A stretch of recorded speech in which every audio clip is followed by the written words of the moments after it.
wherever you may be around the world, and thank you for joining us once again on truth2u.org. That's truth number 2 letter u.org. It's season 2 of Torah Pearls. I'm Jono, and joining me in the virtual Truth to You studio all the way from Ireland is Jason of Spiritualbabies.net. G'day, mate. G'day. It's just you and me this week. It's you and I in the studio. There's no one else. Tovia is... Where's Tovia? He's in the Philippines teaching Torah at the moment. That's right. And then no one else wanted to come out to play this week. No, it's such short notice. So it's you and I, and we're in a pretty epic Torah portion too. We are in Emor, which extends from Leviticus chapter 21 to chapter 25, almost the end of 24. Yep, and it includes a lot of different themes. So it's going to be interesting to go through. I mean, and sometimes it just seems to change direction at all. But there is one big overriding theme, and we can wrap that up at the end. But maybe we should just crack in. As there's only 2 of us, and as we don't have Toby's inclusion this week, well, it should all be over in 15 minutes. We should be able to do this in about 10 minutes. Yeah, let's see how we go. This is Torah Pearls Unplugged. It begins like this. It says, "And the Lord said to Moses, Speak to the priests, the son of Aaron, and say to them, None shall defile himself for the dead among his people, except for his relatives who are nearest him, his mother, his father, his son, his daughter, his brother, also his virgin sisters who is near to him or has no husband. For her he may defile himself. Otherwise he shall not defile himself, being the chief man among his people, to profane himself. They shall not make any bald patches on their heads, nor shall they shave the edges of their beards or make any cuttings in their flesh." Now we've read that before, haven't we? Because in Leviticus 19:27, I think it was, it says, "You shall not." We did the talk about the tattoo. We didn't talk about the beard. Yeah, because the same people would sometimes pull the hair out of their head as a sign of grief. What I want to ask you, though, is what you get from verse 4, "But a husband shall not defile himself for a wife who causes his desecration." So I've got in verse 4, "Otherwise he shall not defile himself, being a chief man among his people, to profane himself." What, you're saying that for his wife he cannot attend the funeral? Yeah, I've got in mind, so I'm reading today. I try to read from a different one every week. So today I'm on Chabad.org, and I'm reading from their Torah reading, their passages this week. And it says, and so there are some things are in brackets, so it's what's inferred in the text. "A husband should not defile himself for his desecration among his people." That's what it says in the text. But the added text to that is, "But a husband shall not defile himself for a wife who causes his desecration, while she is among his people." So now you've got me reading from the Jewish Study Bible. And it says in verse 4, "But he shall not defile himself as a kinsman by marriage, and so profane himself." If he has a wife who was somehow unworthy to him, that she was unfit to marry him, and that normally means that this priest has married a widow, there's a category of people that a high priest can't marry.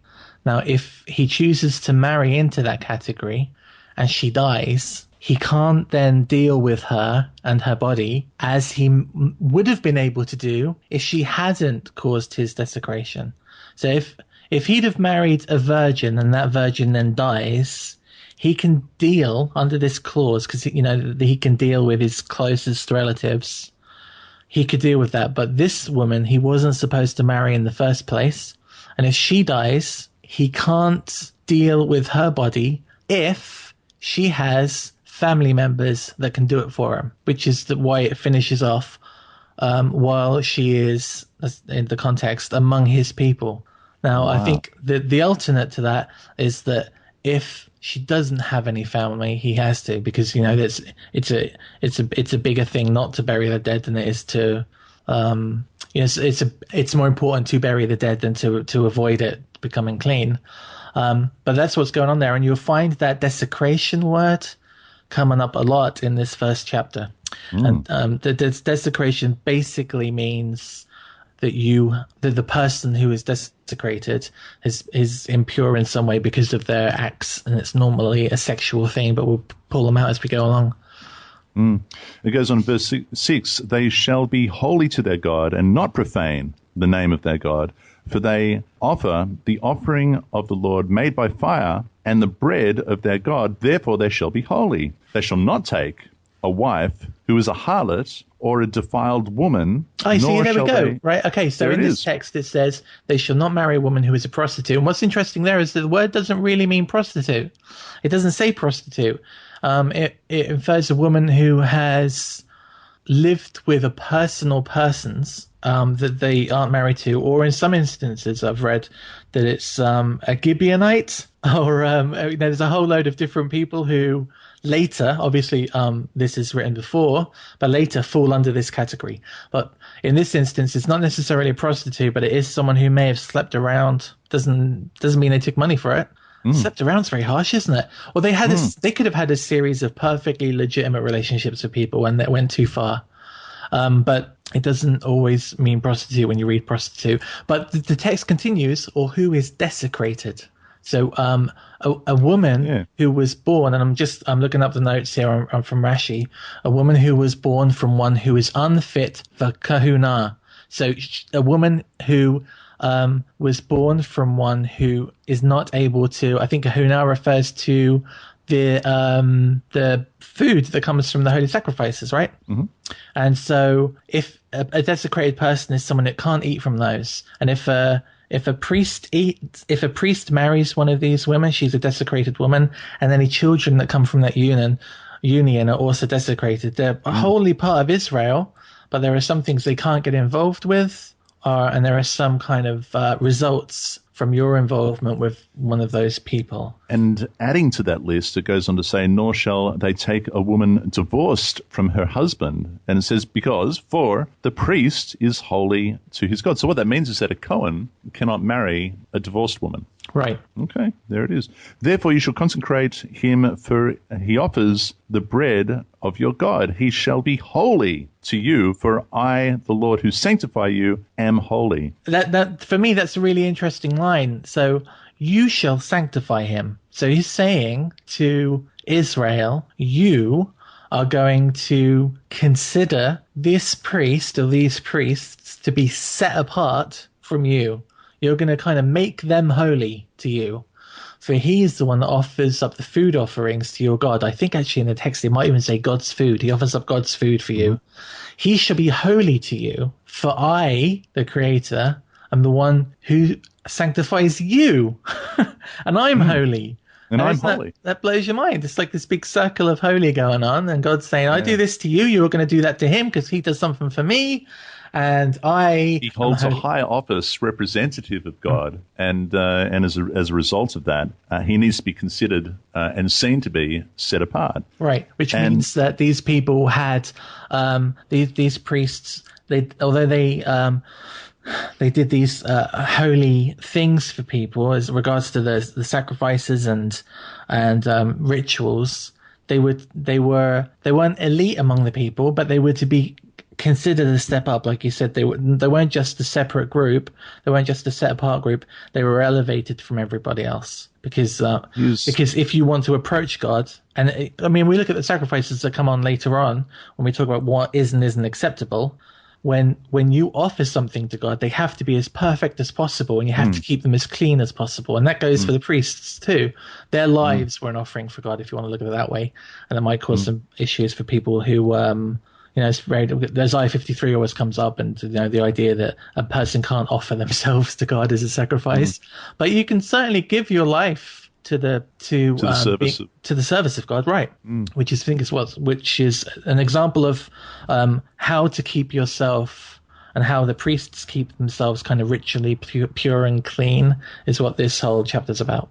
This specifically pertains to the Cohen. And verse 9 is a really controversial one, Jason. This is, it says, the daughter of any priest, if she profanes herself by playing the harlot, she profanes her father, she shall be burned with fire.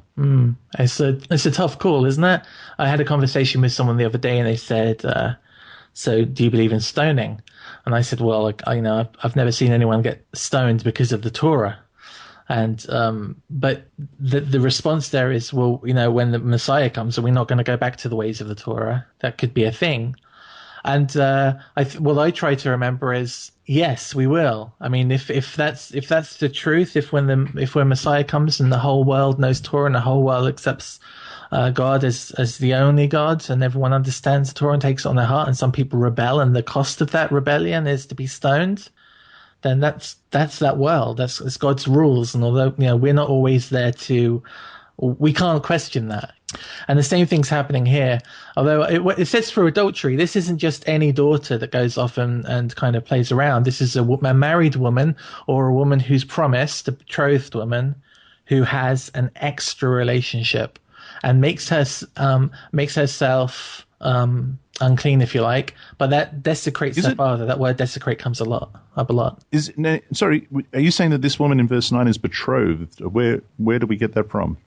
Because you can't commit adultery unless you are already part of a pair. Now, where are you getting adultery from? Because in my New King James, I'm reading, and it says, if she profanes herself by playing the harlot, she profanes her father. But playing the harlot isn't necessarily adultery, right? That's interesting, because I'm reading, if a Cohen's daughter becomes desecrated through adultery, she desecrates her father and should be burned in the fire. Okay, let me go to another translation. So this is verse 9, and again referring to the Jewish Study Bible, and it says, when the daughter of a priest defiles herself through harlotry, it is her father whom she defiles, she shall be put to the fire. What translation are you looking at? I'm looking at the Chabad one, but you know what? I can have a look and just see what words are used there. While you do that, I'm going to look at my art scroll. This is 21 verse 9. Okay, so I've got so in the art scroll it says, if a daughter of a Cohen will be desecrated through adultery, she desecrates her father, she shall be consumed by fire. So I've got I'm looking at a whole series of different translations now. A lot of English Christian translations say profanes herself by harlotry. Harlotry is very popular among the Christian translations. But what's that word really mean? Let's have a little look. Strong's Hebrew 2181. It says harlot, and plays the harlot. All right, unfaithful, commit adultery, adulteress. So there's plenty of instances where this does mean adultery. This actually brings up something else that came up today. It's quite interesting. There's a very long thread on my page at the moment as a result of a graphic that I put up where a lady who's kind of seeking answers has been asking questions, and people have been trying to respond, some more respectfully than others. But it's really about that her questions are about uses of certain words in certain passages. For example, the word guilt. Now, guilt used in the Torah, we can often read in our English guilt offering, but the word offering won't be in the text because the context of the chapter we're talking about is talking about offerings. And so it will say when you bring a guilt. It won't say when you bring a guilt offering. Although when we go back to Genesis 29, I think, 20 verse 9, something along those lines, the word guilt is used, and it's exactly the same word, but in no way infers a guilt offering in Genesis use. And I said to her, if I was to say to you, can you pick the pink one, and we were eating marshmallows, it would mean something very different to me sending her off to a clothes store to buy a T-shirt. Right. Now, for someone to come along 2,000 years later and try to claim that a marshmallow and a T-shirt are the same thing because they both are used with the word pink, it just shows how important it is to go to the context of a word and its use. Fair enough. Well, that's a curious one. So that's verse 9. I'm going to throw that out to the listeners and see what they return on that in the comments section. That would be great. Verse 10, he who is the high priest among his brethren, on whose head the anointing oil was poured, and who is consecrated to wear the garments, shall not uncover his head, nor tear his clothes, nor shall he go near any dead body, nor defile himself for his father or his mother. Defile himself for his father or his mother? Yeah, so if I think that means if his parents died, he is unable to attend the body. Well, that must be very difficult to do. Yeah, amazing. It goes on, nor shall he go out of the sanctuary, nor profane the sanctuary of his God, for the congregation, for the consecration of the anointing oil of his God is upon him. I am the Lord. And if he takes, now, by the way, that reminds us, of course, of the situation that Aaron found himself in when his 2 sons were consumed by fire for offering strange fire before the Lord. And we read about that only a few chapters before.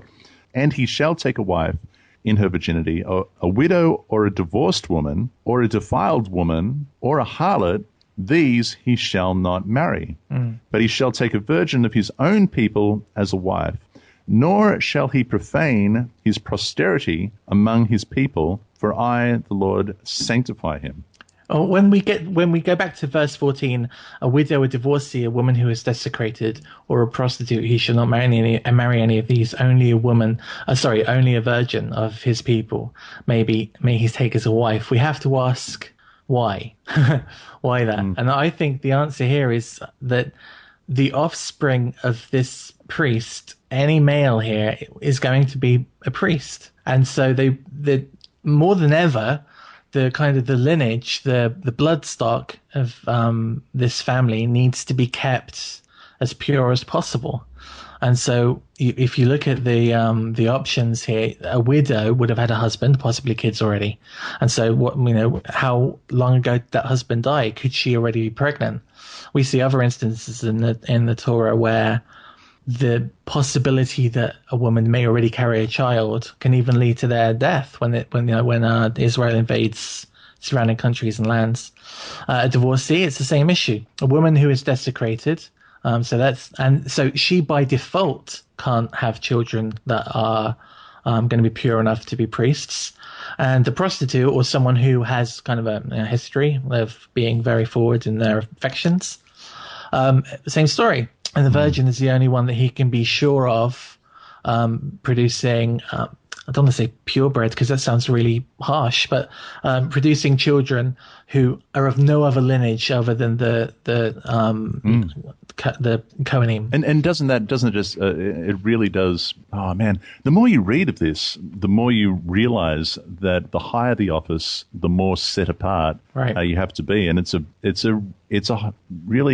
high bar, isn't it? Utterly. Yeah. Okay, so it goes on, verse 16, and the Lord spoke to Moses, speak to Aaron, saying, no man of your descendants in succeeding generations who has any defects may approach to offer the bread of his God. For any man who has a defect shall not approach, a blind man or lame, he who has a marred face or a limb too long. If a man who has a broken foot or a broken hand, or he's a hunchback or a dwarf, or a man who has a defect in his eye, eczema, a scab, or as a eunuch, no man of the descendants of Aaron, the priest, who has a defect shall come near to offer the offerings made by fire to the Lord. He has a defect. I have to jump in there real quick. Go on. I don't have any mention of a dwarf or what was the other one you had? I've got a hunchback or a dwarf. This is what I've got. Okay, so I've got that in verse 20. Okay, so let's double check another translate. What do you have? I have 19 through 20, a man with a broken leg or a broken arm, and then in 20, or one with long eyebrows. Apparently that's next to you. Or a cataract. Wait a minute. Are you serious? You've got someone with long eyebrows. Yeah. Right. So long eyebrows is a defect. Yeah, is that what you're saying? Abnormally long and droop over the eyes. Or a cataract, right? Or have you ever met anybody with eyebrows so long that they droop over the eyes? Well, check this one out. Or a cummingling in his eyes. What's that? Apparently, it's like a light defect. So the white of his eye will go into the color and into the blackness of his eye. So it's like an eye defect. You get it in animals. I've seen it in animals before, but never in a human. Ew. Sorry if you're listening to this and you've got one of those. Oh, no. Listen to this. So this is what I've got in my... This is terrible. Oh, the Jewish Study Bible, once again. It's got, this is verse 20, who is a hunchback or a dwarf, or who has a growth in his eye, oh my goodness, or who has a boil scar, or scurvy, or crushed testes. Yeah, I have I don't have the crushed testicles, but the text here has the crushed testicles. That's not the only pair of crushed testicles that are going to happen in this story portion. Are you serious? How do people end up with crushed testicles? I don't want to know. Let's not dwell on that. I don't think it means crushed. I think more likely it's that there's an abnormality. There's a problem with those testicles. And again, you might have a perfectly great body and a beautiful face, but the testicles that's your manliness. It's your part of it anyway, I think. And perhaps this is again to do with producing offspring that are going to be a perfect picture of a human form that can go up to serve God in his sanctuary. And perhaps the lack of testicle is going to be an issue with kids. Yeah, it might be. I don't know that is specifically the issue. I think it's more of the representation of perfection within Who's going to see them? The sanctuary. I understand a dodgy eyeball or a lanky arm, but you're not going to be going, look how perfect I am. Here are my testicles. I mean, who's going to see? Man, if he's got eyebrows that are hanging over his eyes, everyone's going to see that. But But listen, I've had conversations with atheists that are really angry. Don't you love it? People who don't believe in God, who are angry at God that they don't believe in for verses like this. And look, at a glance, I can appreciate that they come to the conclusion that the God they don't believe in is not fair, or he doesn't like people with defects or something like that. But really, looking at the context and understanding the context of what is being said here, it's the high bar of the priesthood. The Cohen must represent God. God is holy. God is perfect. God is sanctified. He must have perfection and set apartness in his sanctuary, operating in his sanctuary. And this is merely what it's saying. It's not as if the person who has the eyebrows that are hanging down over their eyes has done something wrong.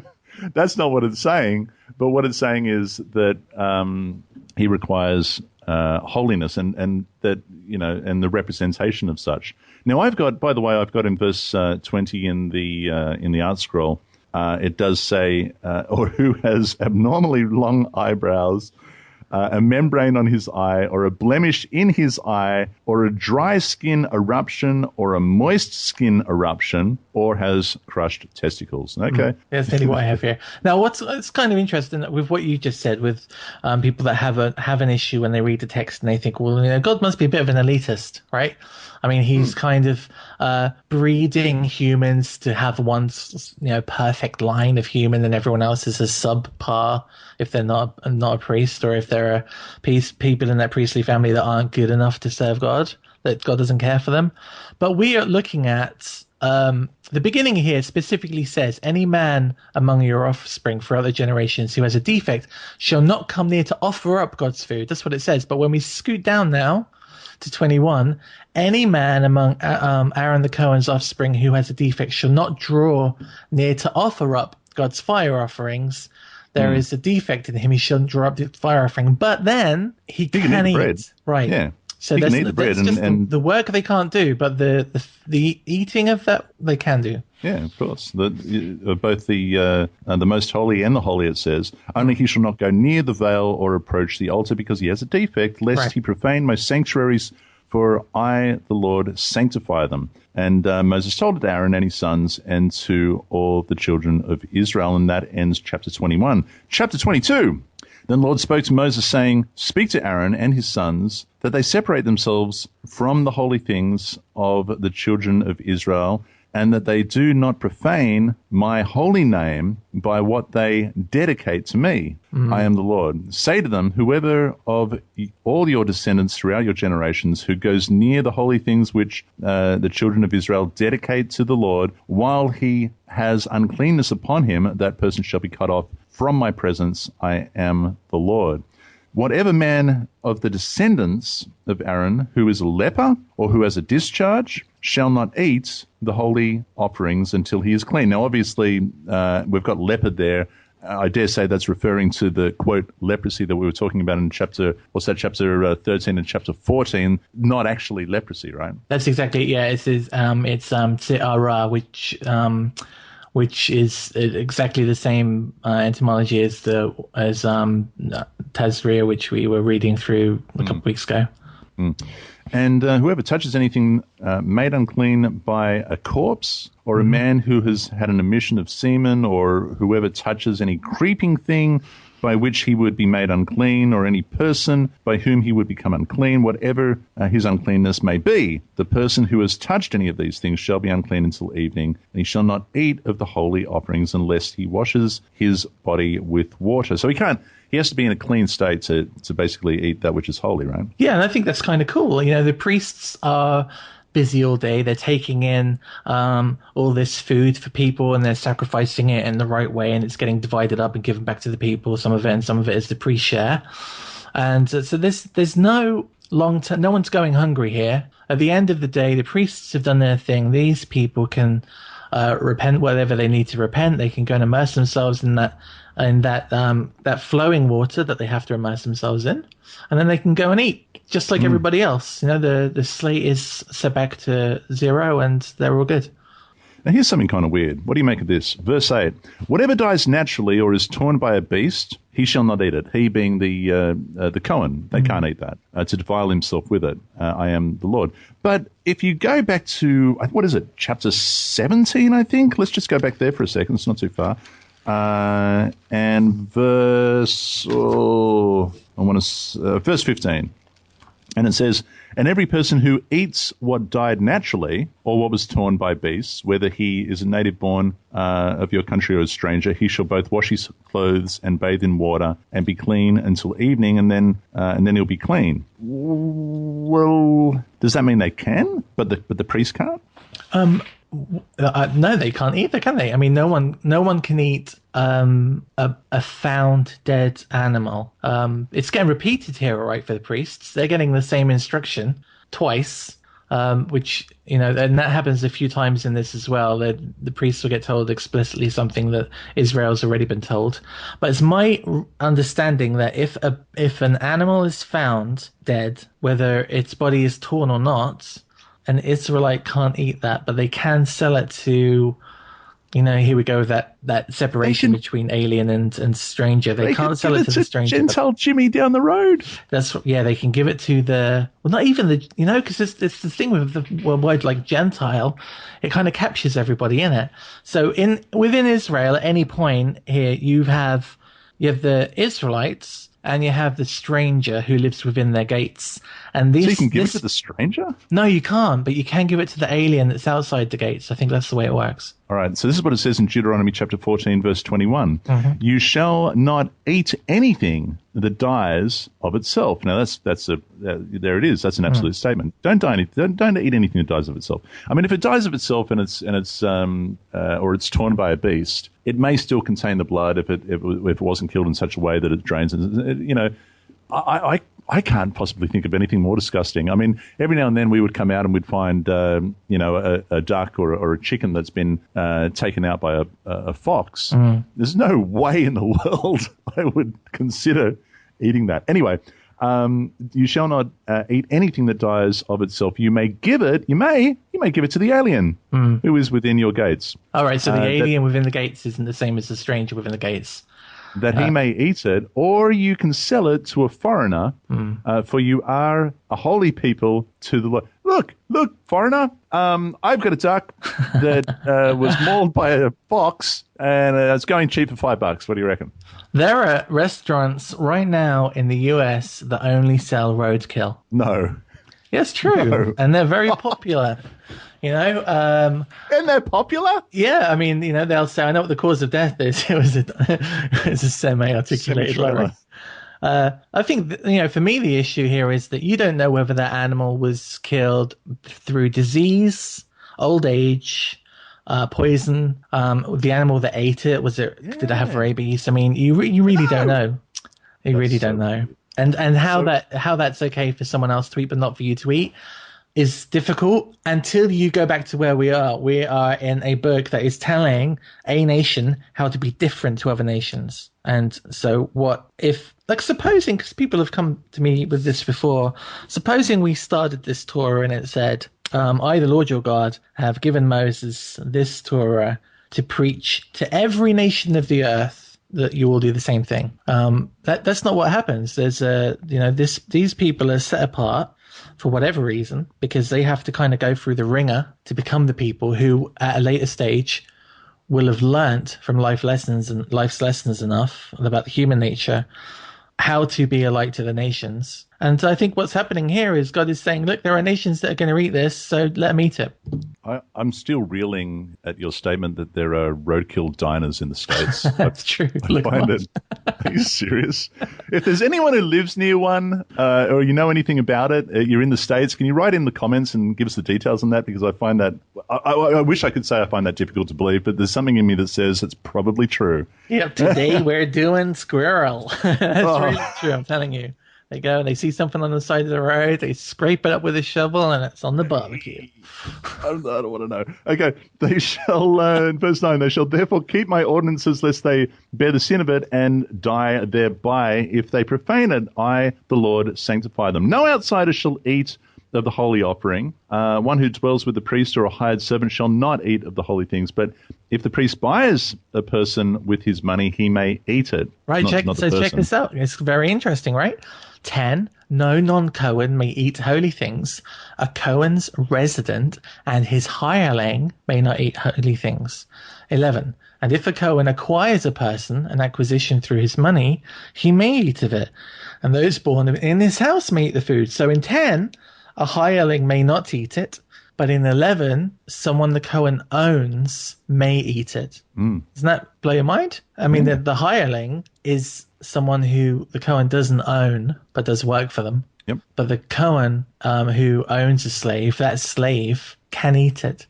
Even though the chances are that slave might be a foreign person, and the hireling, possibly an Israelite. All right. Yeah, well, that's what it says.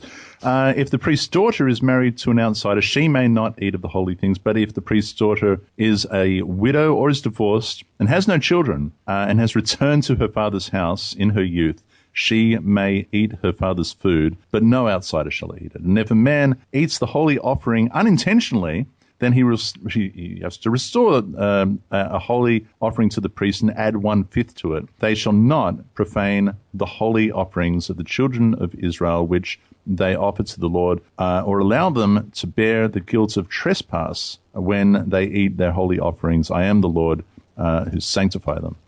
It goes on to say in verse 17, and the Lord spoke to Moses, saying, speak to Aaron and his sons and to all the children of Israel, and say to them, whatever man of the house of Israel or of the strangers in Israel who offers his sacrifice for any of his vows or any of his free will offerings which they offer to the Lord as a burnt offering, you shall offer of your own free will a male without blemish from the cattle, from the sheep. There we go. Or from the goats. Whatever is a defect you shall not offer, it shall not be acceptable. It won't be accepted on your behalf. 18 is a really awesome verse because it tells us something which isn't as obvious in much of the rest of this part of the Torah. And that is that there was a difference in the text between the house of Israel and the strangers among Israel who offer up sacrifices. So, I mean, there are a lot of people who perhaps think, well, I don't come from the house of Israel. The house of Israel being one of the 12 descendants of Jacob. That's not me, right? I don't have that surname. I don't have that lineage. But we have the strangers among Israel, those people that live within that community. I mean, often the text will say that there's one Torah for the Israelite from the house of Israel and for the stranger who dwells within the gates. And here we've got an example of that stranger that dwells within the gates, that lives among Israel, who can offer up sacrifices for their vows, who can give, it says donations here, but their free will offering. I think that's just so awesome because we don't often see in the text positive movements. We see that the law, the Torah, is equal for the Israelite and for the stranger, but when it comes to like physically doing things to promote your praise and worship of God, that doesn't come up too much. But here we've got a good example of the stranger, that's me, giving an offering to God, and that being included with Israel. I love that a lot. That's a really awesome verse for me. So again, this is a free will offering, a burnt offering. It's not a sin offering, but we do see a male sheep. Now, it goes on to say, now, any of your sacrifices, again, like the Kohen that approaches the holy things of the Lord must be without defects. So too, the sacrifice must be without. Yeah, it's nearly exactly the same. It's nearly exactly the same. When you go through the list of the things that are a problem, the same. It says your sheep shall not have eyebrows that are too long, and you can't have a dwarf sheep or a hunchback. Actually, I don't have any of that. I've got if it's blind or it's broken or it's maimed, if it has an ulcer, eczema, scabs, whatever. You can't use that. Right, but there's lesions. There's in 23 mismatching limbs. There are problems with the eyes, problems with broken skin. And later on, in 24, let's just skip to 24. People can read the two in between. You shall not offer to the Lord what is bruised or crushed. Wait, it gets worse. Oh. I've got any animal whose testicles were squashed. You've got squashed? Squashed. You can't use testicles and squashed in the same sentence. Pulled out.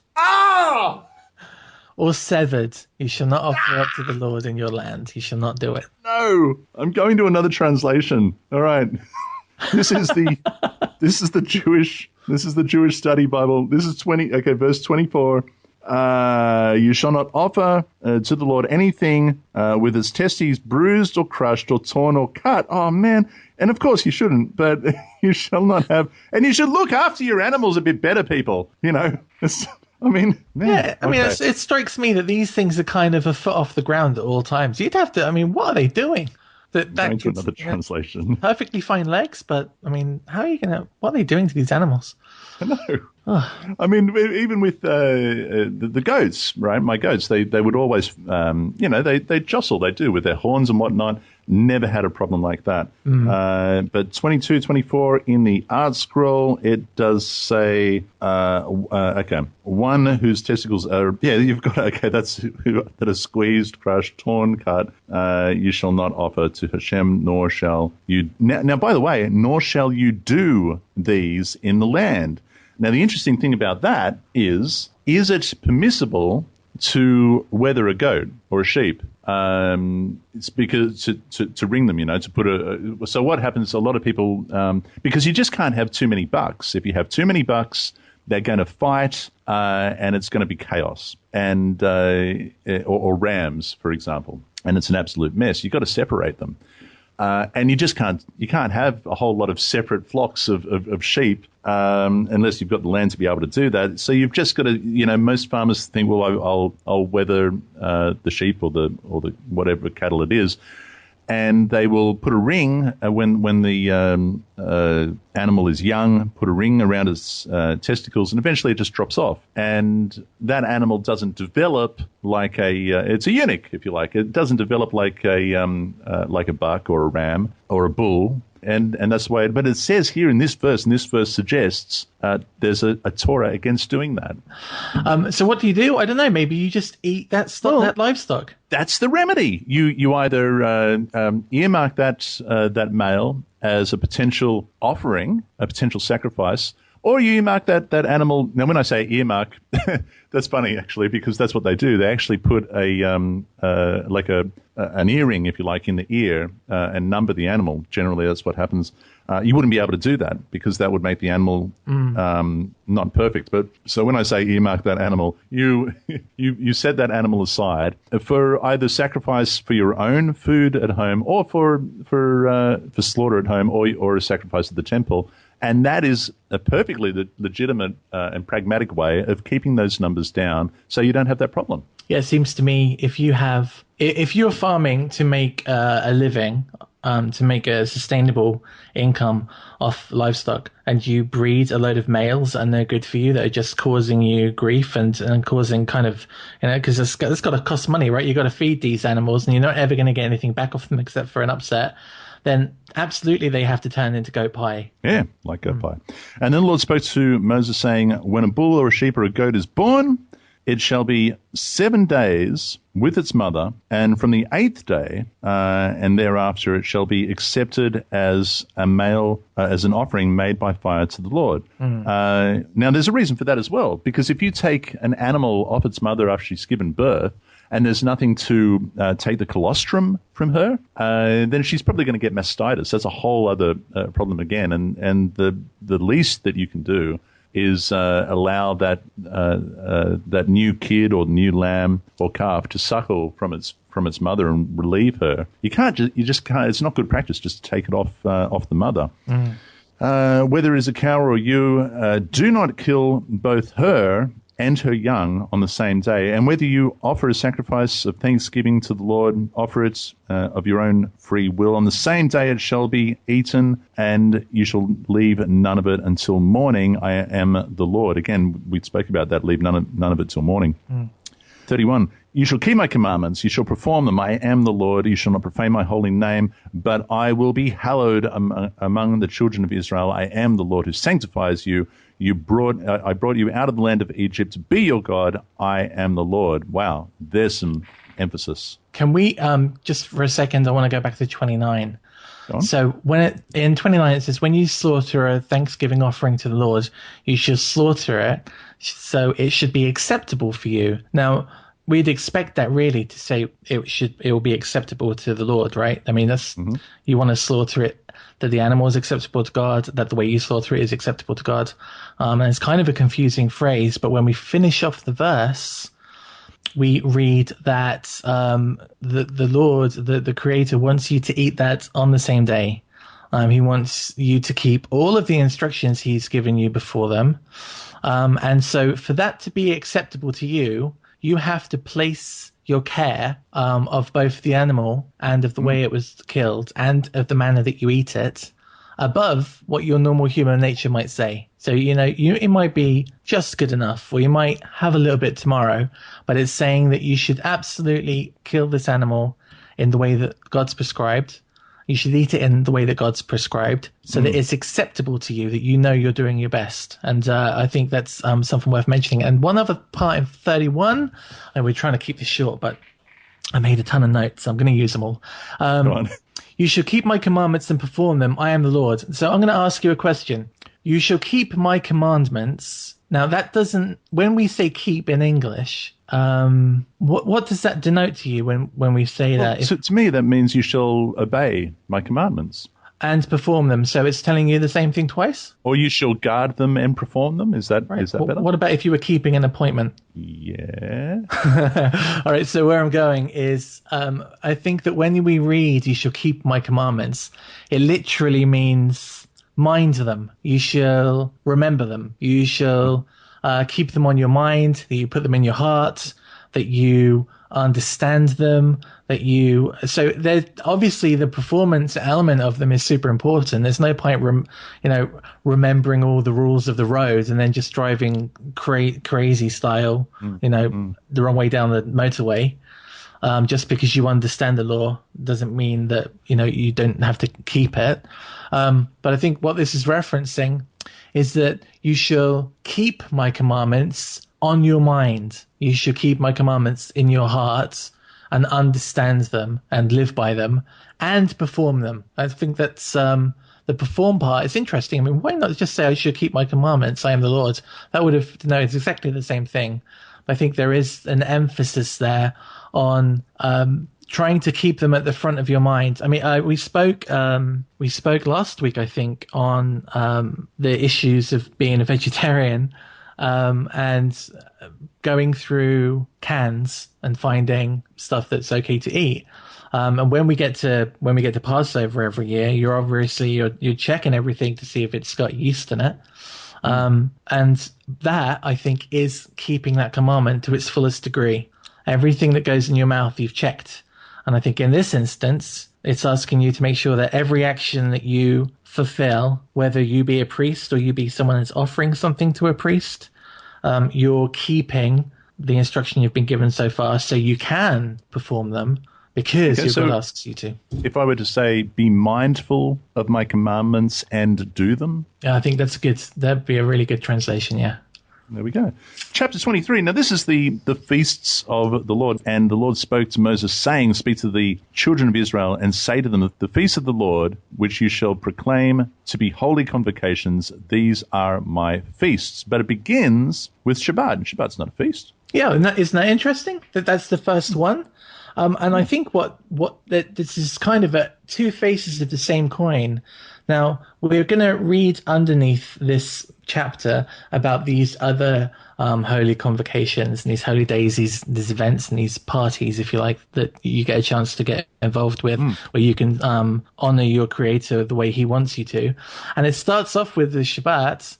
And I think it's so you understand how important Shabbat is, but also how important the feasts are, that they're two sides of the same coin, that you shouldn't look at the feasts more importantly, like with Shabbat tomorrow, but I really have to get some stuff for Passover. No, it's not how it works. The Sabbath is a feast that you can have every week.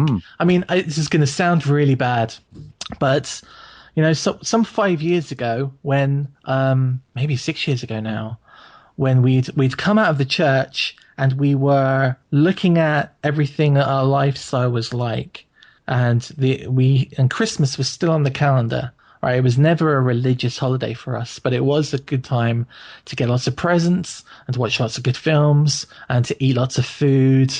It was Christmas, and it was Santa Claus Christmas, and we gave that up. And suddenly there was this hole at that time of the year, which normally would be enjoyment. There's a big countdown. There's a big countdown for getting together with people and having a fun time, and a few glasses of whiskey, and everything's shiny and there's lights and it's beautiful and it's lovely to look at. And now that wasn't there anymore. And not only that, but because of that, there's going to be issues with people that and family members that still do this, and you got to explain things, and it's awkward. But as we got more and more into the Hebrew text and we started to look up Shabbat, and I think you'll find that there are two key things which generally get people out of churchianity, if you like. One of them is the decision they make to make that prayer that says, look, I really think you're there, God, but I'm not sure about this Jesus thing. I'll do whatever you want. Just tell me what the truth is. Lead me in that direction. That's the prayer that most people have made, that declaration to God.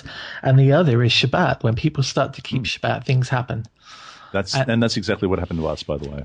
It was Shabbat. Right. And so as we got more into Shabbat became a bigger and bigger deal every week. And I had this conversation with somebody. I know, and I always feel bad about saying it, but it's what I said, and I still hold it to be a kind of a truth. And Shabbat for us is like not having to wait 365 days for a Christmas. It's Shabbat, and then the next day is the beginning of a brand new week, and I only have to wait another 6 days, and it's Shabbat again. And we get the food and the rest and the fun and the time we get to spend with God and look at His Word, and the closeness to as a married couple, the closeness we have doing that together, and to be able to set that time apart specifically for God for a day, and that He's given that. What a gift that is.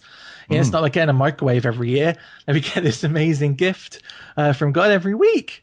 And so what I think the reason for its inclusion, to go back to the text, the reason for its inclusion at the beginning here is to highlight the importance of Shabbat, and then the importance of the feasts underneath. If it had been the other way around, I wonder whether people would have said, well, to put Shabbat at the end, maybe it's not so important as the rest of these things. We should really concentrate on the big holy occasions, and Shabbat we can kind of forget about. But so that's it. I think in short, Shabbat's included in these holy feasts because Shabbat is a set apart day and it is a holy feast in itself. It's a funny thing, because I remember having a conversation years ago with because as I mentioned, Shabbat was the discovery that began that running of the thread that eventually dismantled the New Testament for us, and because it just continues to lead to other things, and it's amazing how your life changes when you begin to keep Shabbat, particularly when you're coming out of the church. But I remember having a conversation years ago during that time with an SDA, a Seventh-day Adventist elder, and we were discussing something, and I said, look, so you keep the Sabbath, in a way. why don't you keep the other set-apart days that you read about, for example, in Leviticus 23? To which he stopped and he looked up and in a thoughtful way, and then he looked at me and he said, I don't know. And I thought, that's interesting. All right, then. So... Well, at least he didn't come up with some crazy excuse, and he just admitted he just it's like as if the first time he ever really thought of it. No, I think he even said, I've thought about that before, but I don't know. Anyway, but this is just what we do as SDAs. But this Leviticus 23, the next one on the list, because for us, we were thinking, well, what else is there in the Old Testament, like Shabbat, that we should be doing, that we should be educating ourselves on and implementing?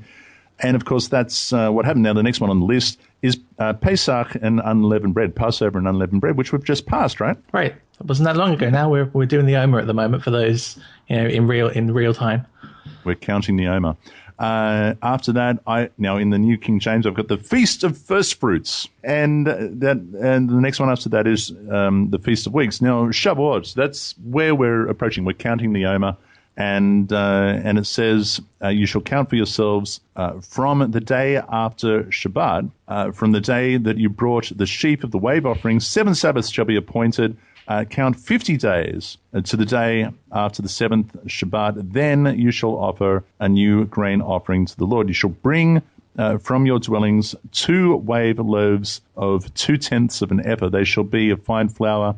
They shall be baked with leaven. They are first fruits to the Lord, and you shall offer with the bread 7 lambs of the first year. Now, this is interesting because you read these things and you think, wow, we're approaching Shavuot. What are we supposed to do for Shavuot? We don't have the temple. What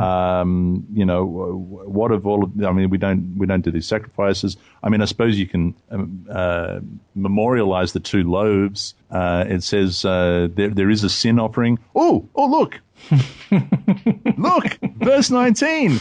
You shall sacrifice 1 kid of the goats as a sin offering, and 2 male lambs of the first year as a sacrifice of a peace offering. Oh, we were close. We were close. Peace offering, and the priest shall wave them, and so on and so forth.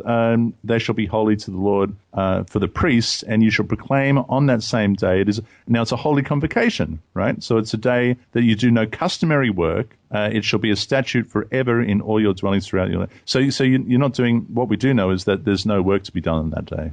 No. That day you take off. Regular work. You read customary work, and I have not performed any work of labor. I think that's paid work. It's not something you're going to sweat over. I think that there are some elements of physical labor that are allowed. It's a very iffy thing, but it's not the same as a regular Shabbat, which is why it says you should not perform any works of labor, and it situates labor at the end because it doesn't say you should not perform any work. That's a Shabbat ruling. I think the labor thing is specifically saying hard work.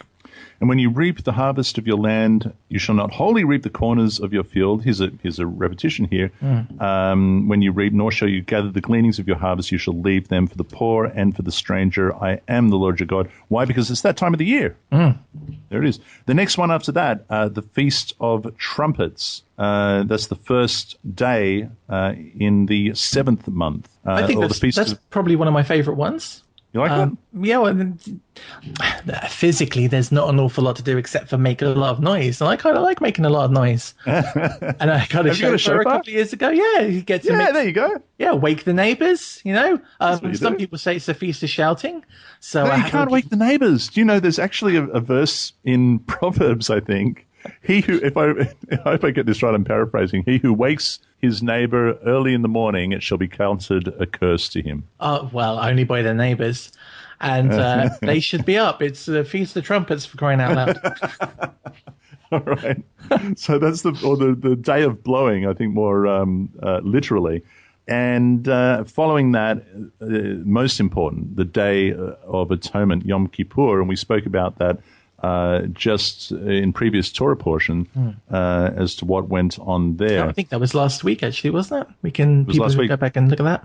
Yeah. So the Day of Blowing, Feast of Trumpets, you shall do no customary work. Again, it says it's a Day of Atonement. It should be a holy convocation for you. You shall afflict yourselves and shall offer up a fire offering to the Lord, and you should do no work on that day, for it's a day of atonement.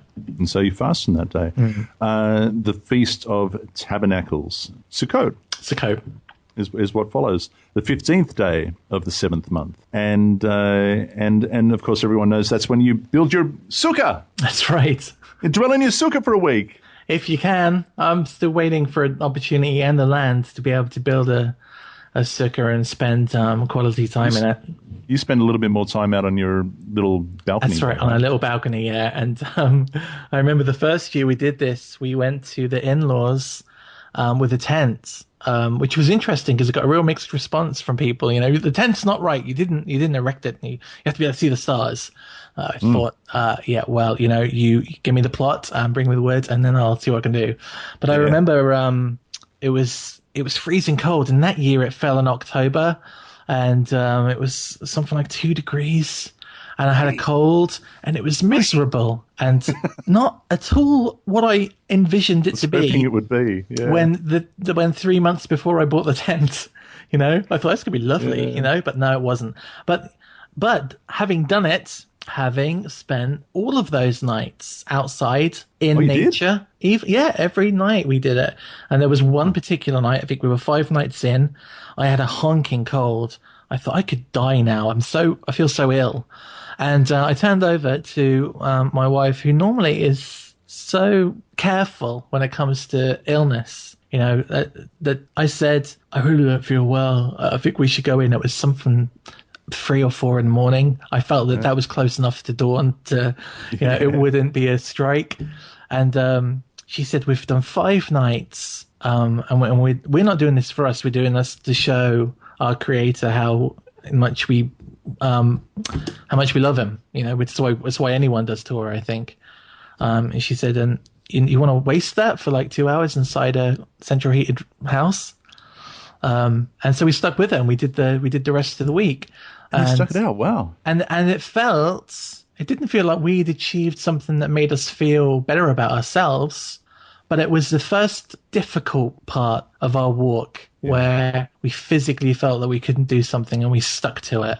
And after that, everything else we'd come across, every kind of difficult little bump or hill, we just said, no, we're going to buckle on. Because, you know, if you really want to do Torah, it's not hard. You know, you make it hard. You think it's going to be hard. You think, you know, you're going to come across difficulties, whether they be, you know, financial or personal, or your relationships with your family. And some people have really horrendous issues with their family, especially if they come from a very religious family that doesn't understand what they're doing, and people get cast off, and it's, you know, it's terrible. But if you keep your eyes focused on your Creator and what He wants you to do, and, you know, just don't worry about the peripherals, then you can get through it. And that was the lesson we learned. I can relate to your story, though, and I'm not as enduring as you, I suppose, maybe. But, you know, in the southern hemisphere, it's a different. It's not autumn; it's spring. It's not fall. It's spring, and in spring, at that time of the year, I get horrid hay fever. And being out in the country and being surrounded by fields of, you know, canola and wheat and everything. I mean, it's just the hay fever, the pollen count in the air is just incredible. And I only have to be outside for, you know, 10 minutes before my face begins to melt. and it's, if I was to stay out at night, I don't know what would happen to me. We make the effort to build the sukkah because unfortunately my youngest son also suffers from, he inherited it from me. But my eldest son and Hani, they can get out there. We do make the effort to build it. I take a whole lot of antihistamines, and we build a sukkah, and we're out as much as we can, and we try to eat out there. But I can't stay. I can't sleep. I suppose the caveat is that we are not a nation within a homeland doing this as a group. I mean, you look there at 36 for a 7-day period, you should offer a fire offering to the Lord.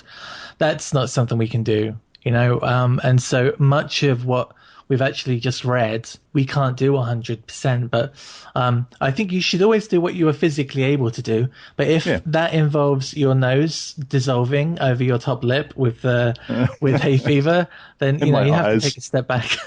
Oh yeah, no, it's not pretty.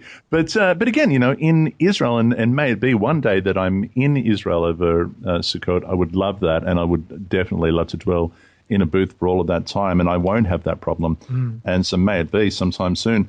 Chapter 24. This is the care of the tabernacle lamps. And the Lord spoke to Moses, saying, command the children of Israel that they may bring you pure oil of pressed olives for the lights, to make the light burn continually outside the veil of the testimony in the tabernacle of meeting. Aaron shall be in charge of it from evening until morning before the Lord continually.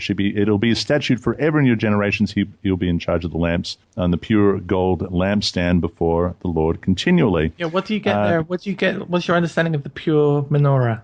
Oh, you've got pure gold? All right, so the text says literally. Well, gold's pure. not really. It's in italics, so gold's not there. It just says the pure lampstand. So there's an understanding there that either it refers to the pure gold, or that this using the pure oil, or that the menorah itself was pure, that it would be completely cleaned before. Of all the detritus from the previous use, the ashes and everything else. Just skip back into verse 2. Pure olive oil is different to regular olive oil. Olive oil the olives are normally crushed 2 or 3, 4 times. The first press was the pure olive oil. I think it's the same today with when you get first press of olive oil, it's the premium olive oil. Okay. And the next passage is about the bread of the tabernacle. You shall take fine flour, bake 12 cakes with it. 2/10 of an ephah shall be in each cake. You shall set them aside in 2 rows, 6 in a row, on the pure, and I've got gold again in italics, table before the Lord. And you shall put pure frankincense on each row, that it may be on the bread for the memorial, an offering made by fire to the Lord. Every Shabbat he shall set it in order before the Lord continually, being taken from the children of Israel by an everlasting covenant. It shall be for Aaron and his sons, and they shall eat it in a holy place, for it is most holy to him, from the offerings of the Lord made by fire, by a perpetual statute. Isn't that kind of cool? Isn't that cool? Because we get we often hear from certain groups that unless you kill an animal for a sacrifice, your repentance doesn't count. That if you want to give a sin offering or a guilt offering, it has to be an animal, there has to be blood. And yet here we are. It shall be to Aaron and his sons, and they shall eat it in a holy place. It is the holy of holies for him. So the bread was the most important. It's the holiest food. And then he eats it in the holiest place. It's not a chicken wing or a burger or a steak. It's the bread. And I think that's way cool. It's really great to know that the poorest person in the camp could offer the holiest offering. I'm glad you brought that up because, of course, in the English here I've got for it is most holy, but you're right, it said is holy of holies to him. Cool. Now our Torah portion finishes, the last passage, with a bit of a story. Yeah, it's real odd. It just changes direction. Totally changes here, and we have a little story. So it says, now the son of an Israelite woman whose father was an Egyptian. Stop and think about that for a second. The son of an Israelite woman whose father was an Egyptian went out among the children of Israel, and this Israelite woman's son and a man of Israel fought each other in the camp. Now, interesting that it refers to him as, it doesn't refer to him as an Israelite. This Israelite woman's son and a man of Israel fought each other in the camp, and the Israelite woman's son blasphemed the name of Yehovah, of the Lord, Yud-He, Vav-He, and cursed. And so they brought him to Moses. His mother's name was Shelomit. I've got here the daughter of Dibri of the tribe of Dan. She's of the tribe of Dan. And then they put him in custody that the mind of the Lord might be shown to them. And the Lord spoke to Moses, saying, take outside the camp him who has cursed, and let all who heard him lay their hand on his head, and let all the congregation stone him. And then you shall speak to the children of Israel, saying, whoever curses his God shall bear his sin, and whoever blasphemes the name of the Lord shall surely be put to death. All the congregation shall certainly stone him, the stranger as well as him who is born in the land. When he blasphemes the name of the Lord, he shall be put to death. the stranger as well as him who was born in the land. Yeah, Whoever I've got kills actually in mine, in my one there, I've actually got the convert and the resident alike. So it's Really? it's substituted stranger for convert, which it hasn't done up to this point. Yeah, it's it's ger, it's ger, so it would have been pronounced or translated stranger nearly everywhere else. Someone who was not an Israelite but has joined himself to. Yeah, as we were saying earlier, you've got the children of Israel, the children of Jacob, and then you've got the stranger that dwells within the gate, and that's the ger in this. So that does infer that this person, that this particular person that we're dealing with is a ger, right? Would you agree? And why? Because his father is Egyptian. That's right. Yeah, and the heritage of the child comes through the father, and I think we've got a text reference for that in my notes.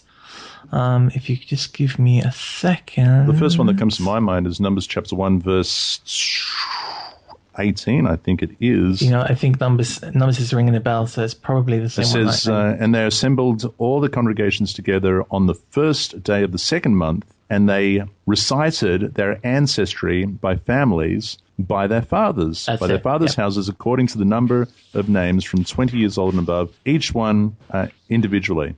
And Numbers 2:2, the children of Israel shall encamp each man to his grouping according to the insignia of his father's household. So we know that the father was Egyptian. So now the son of an Israelite woman, and he was the son of an Egyptian man, that says in my text, went out among the children of Israel. I mean, what does went out mean? So often we read through a line and we skip phrases, which we just assume non-phrases. Went out among the children of Israel. Surely he's already among the children of Israel. Why is that a big deal? And they quarreled in the camp, this son of the Israelite woman and an Israelite man. So what are they arguing about? I can tell you that the traditional understanding of this is that he went out from his mother's tent and pitched the tent among the people of Dan. And they said, you shouldn't be here. And he said, I absolutely should be here. My mother comes from the tribe of Dan, and they said that's not how it works, and there was a fight. That's the traditional understanding of the text. And during that fight, he mentioned the name of the Creator and cursed, not necessarily cursed the name of the Creator, and so they brought him to Moses. What that infers to me is that he maybe mentioned the name of God and cursed the person, not necessarily that he cursed the name of God, but his actions were, if you like, a curse on the name of God, just like earlier on. And in any case, he misused it. He used the name of God in a way that it should not be used. Yeah. Treated it lightly. Yeah. But it's the actions, just like for the last three chapters. You get a list of instruction, and you are to try and keep those instructions. And if you don't, then you're bringing the name of God down. You're misappropriating your involvement in Israel, and you're making the light that you should be dimmer, and that only affects God. It's just like when Israel was brought out of Egypt, and they were saying, well, what are the nations going to say? That we were brought out here to die? That's just going to make you look bad. That's what Moses said to God. And that's kind of what's inferred in this. You have to be the best person you can because you're an ambassador for the king of the universe. And this guy, I think, caused a ruckus. And because of that, he, in his actions, proved himself unworthy. Absolutely. So it continues on. It does say, whoever kills a man shall surely be put to death. Whoever kills an animal shall make it good, animal for animal. If a man causes disfigurement of his neighbor, as he has done, so shall it be done to him. Fracture for fracture, eye for eye, tooth for tooth, and as he caused a disfigurement of a man, so shall it be done to him. Whoever kills an animal shall restore it, but whoever kills a man shall be put to death. You shall have the same law for the stranger and for the one of your own country. I am the Lord your God. Then Moses spoke to the children of Israel, and they took outside the camp him who had cursed and stoned him with stones, so that the children of Israel did as the Lord commanded Moses. That is the way our Torah portion ends. It's pretty hardcore, isn't it? I mean, we know. I mean, I don't know. This might be the first time a listeners listen to the show, but when the text says an eye for an eye, that's not inferred. And what's inferred is that if a person loses an eye, the person that causes that to happen is financially responsible for the restitution of what the eye is worth to that person's work. It doesn't actually mean you pluck someone's eye out. If it did, because with an animal, it says you shall make good. Well, you can do that. Yeah. I mean, okay, so I was responsible for the death of this animal, but I have another sheep, and here it is. But you can't very well go, well, I have another eye. There right. It is. And what would that mean? That Israel would be a wandering tribe of one-armed, one-eyed, toothless people, because every time they got into a fight, someone else would end up, what's the point of two people getting maimed? It just doesn't work that way. So yeah, there was a financial restitution made for each accident, and that probably varied. If you were, if you pressed grapes, then and you lost a foot, that's your whole livelihood gone. So I imagine that would be more expensive than someone that maybe lost a finger. Sure. And what does it serve the person? I mean, now, listen, if someone, if I was responsible for the loss of someone's eye, how does that person? I mean, does that person feel vindicated? Does it make them feel any better if I pluck out my own eye, or does it restore them if I financially reimburse them for the loss of their eye? Yep. I mean, this whole group is about preservation of themselves. And they are a band of people who are trying to live off the land while moving in the land towards the home that they've been promised. They're not about making a bigger tent or getting a new iPad. It was about living from day to day and working as a group to make that happen. So yeah, you're right. It wouldn't have done anyone any good for some extra person to lose an eye, but everyone good to help that person keep a sustainable lifestyle. So we tried to keep it to 15 minutes, didn't we? Yeah, we did. We did terribly at that. Yeah. It's more like an hour and 15 minutes. Jason of Spiritualbabies.net, thank you, my friend, for coming back onto Torah Pearls on Truth to You. And don't forget, we are going on tour, dear listeners. We're going on tour with Ross Nichols of rootsoffaith.org and Rabbi Tovia Singer of outreachjudaism.org. We're going to be in the land on the 2nd of November. If you would like to join us, there's only a few seats left on the bus, so you're going to have to be quick because they're filling up pretty quickly. But there are a few left. You can get the details by going to truth2you.org. There's a link on this post. Otherwise, just go to the website and follow the links and get a deposit in to secure your seat. We would love to see you there. It's going to be great. Yep. Yeah, it's going to be way cool. And we're going to, it's a Tanakh only tour. We're going to be visiting a ton of places which we probably have covered, or we will certainly cover by the end of the Torah cycle. And we're going to be doing Bible studies on the spot. And Toby is going to be there so you can pick his brains. And it's going to be a lot of fun.